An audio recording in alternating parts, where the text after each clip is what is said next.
Hey, welcome. My name is Shireen. I am a Christian entrepreneur. I'm a business coach. I'm a success coach, right? And welcome to the Diaries of the Christian Entrepreneur. I just wanted to create this space for us to talk about our journey in the professional corporate space or entrepreneur space as a Christian, because I feel like people don't always talk about that.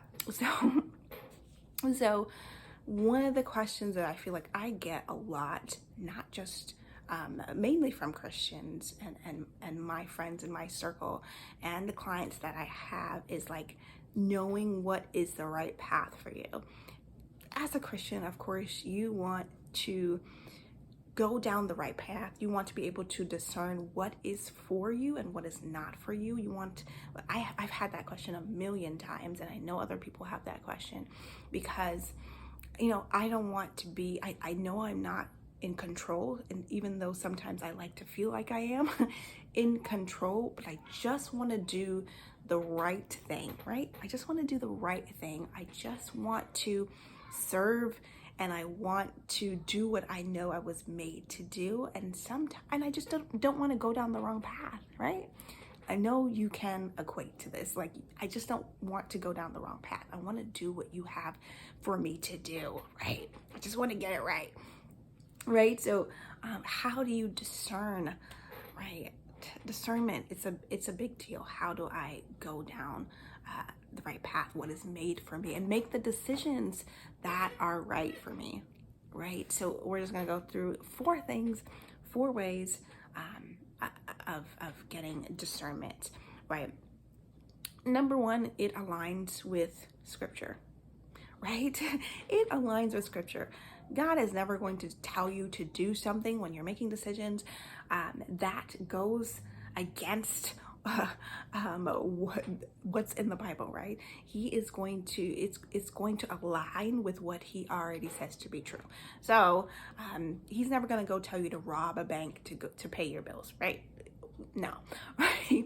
It's going to align with scripture, which is why it's so important for us to start to read our Bibles more, to form that better relationship, right? So we know what's in there. So we know, this is not something that's how you notice what is counterfeit, right? This is not in the Bible. This is not something that God would ever say to me. So that means this is not God talking, right? So that is how you know, you make sure that it aligns with scripture. Okay. Number two, it convicts. It convicts, right? Or corrects. God convicts or corrects, right? He doesn't usually come at you with criticism. God doesn't do that, right? He doesn't come at you with criticism, like telling you that you are, you're not worthy, you're this and you're that, like this negative talk. We see that from the devil, right? Let's be honest, right? That is not God's way. He would not do that. That's not in him. So we have to learn how to notice who it is that is talking to us, right? So we can better make decisions. Something that I've noticed is reading the story about the woman at the well, right? When she was talking to Jesus, he did not come at her and was like, well, you know what you've been doing. You know that you have been living with this guy. You're not married. He didn't come at her like that. He simply held a mirror up to her, right? And basically just casually was like, well, you were the one who said that you were doing it, right? You were the one who said that. So he is someone who convicts and corrects in love. So that is why we need to think about and notice what he's saying. Does this, is it something that's been nagging at your mind that isn't criticism, but kind of pushes you in the right direction? It's correction, and you've been dealing, and you know how to deal with that, right? Right? You know how to listen to that voice. So the right voice. Number three is repetitive. It is repetitive confirmation. This is a big one for me. Repetitive confirmation. A lot of times I would say something like, God, just give me a sign, Have you ever said that? Just give me a sign. Give me a sign and let me know that this is the right thing for me to do, right? And I would get answers that keep on repeating themselves, not noticing, and saying to myself, well, he didn't give me an answer yet. But actually, he already have. But it may be something that I'm comfortable with doing, or it's something like, is that really the answer? I question it. I'm in doubt. But yet, it is something that keeps coming to my mind. It is repetitive. It keeps on going, right? That when something is repetitive confirmation, and like we said, it aligns with scripture, then that is the path that you should be taking, right? But usually as human beings, there's some type of doubt that comes into play, like, no, I can't do that, or it's uncomfortable, right? And we try to wiggle our way out of it.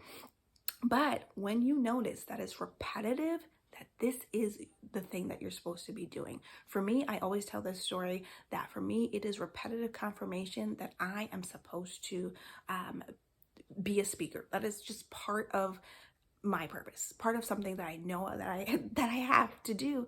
And I've always said, like, I don't know, I'm pretty quiet, I can't do stuff like that, I can start a YouTube, I can't run a business, right? But God has allowed me to do each and every one of those things and be a speaker. He's already giving me opportunities, and it was something that was repetitive, keep going on and on in my head all the time, replaying all the time, right? And there was so much doubt and fear that came up with that I didn't want to believe that it's true, because to me, it doesn't make sense with who I am. Like I'm super quiet usually, right?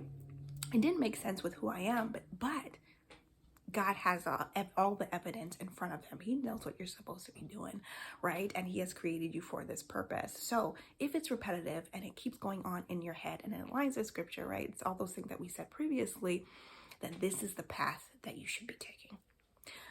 Number 4, of course, it pushes you further to Christ.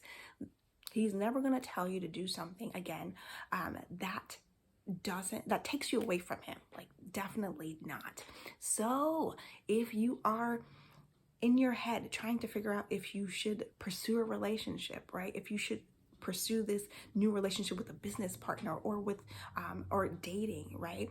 And you find that person or that thing may be trying to take you away from Christ, like going in the opposite direction. It is not for you. That is not the path that you should be taking, right? Because he's never going to say, yes, go ahead with something that is going to take you from him. No, never. So it is always going to push you and encourage you and support you and to get you to be closer in your relationship to Christ, right?